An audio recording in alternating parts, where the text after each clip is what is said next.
Hi, I'm Jennifer. I'm 22 this year. Growing up with my dad, our relationship was pretty close.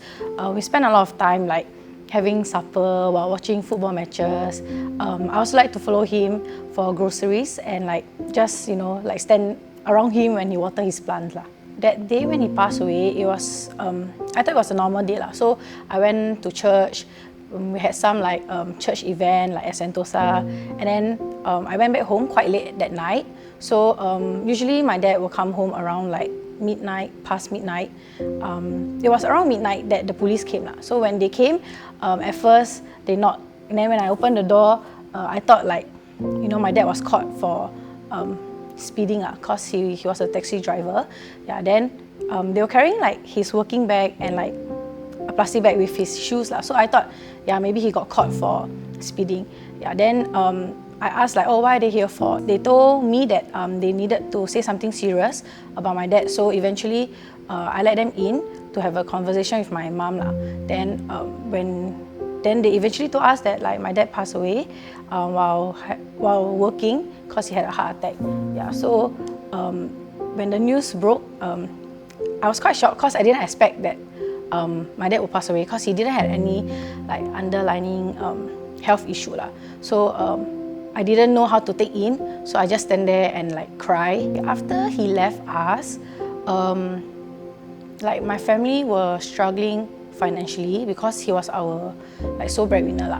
So I had to work part-time and at the same time study. So I think that was one struggle. And then another thing would probably be like having to not talk about my dad when my friends asked about it.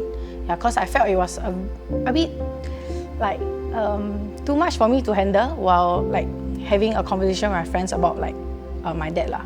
Yeah, so I try to always avoid the conversation when my friends talk about like their parents or like their dad in particular. It was physically very tiring because after school I had to work and then come back, still have to do like your schoolwork, your homework and whatsoever. On top of that, I also have like church stuff and like like church gathering, this and that lah. So to juggle all this at a very young age, I think it was very tiring for me, like physically and like mentally as well. It felt very weird lah to not have him around because I think it was like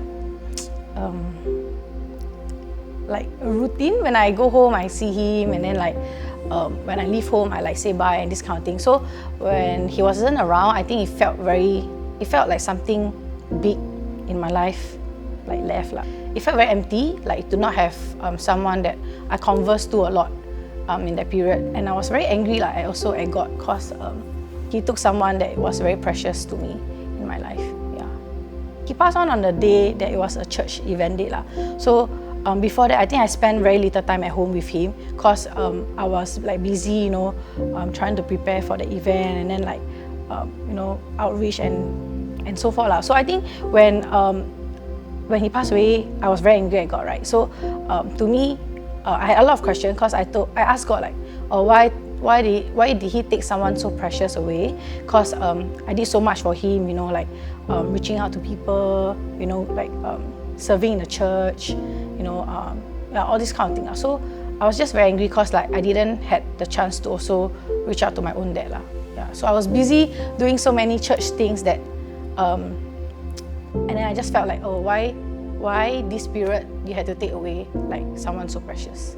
At that period of time, my community played a very huge part lah in like helping me to journey this whole like uncertainty of like feeling lost and like empty. Yeah, so they asked me out often to like just hang out and like just chill and hang out lah. And they always ask how was I doing like back then, like how am I with my family, and then how am I like juggling like school work and like church like stuff lah. Yeah, so the community played a very huge part because I think they keep me occupied and make me not just stay in my own like circle and like dwell on my own thoughts lah. I think along the way, like as I grew up, because I struggle financially, like I said before, right? So I always try to look to God as my provider. Yeah, so growing up, it was very hard for me to understand that God is like my Jehovah Jireh lah.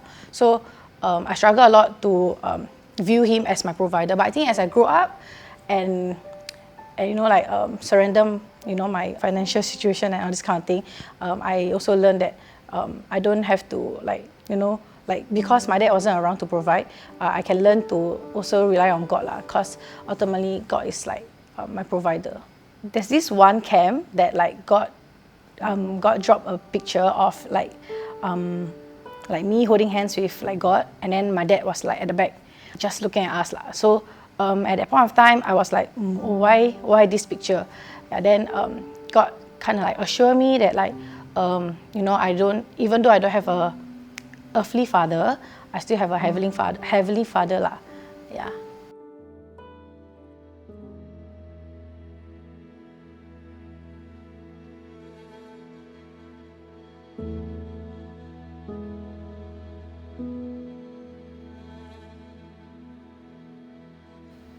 To Dee, happy Father's Day, Dee.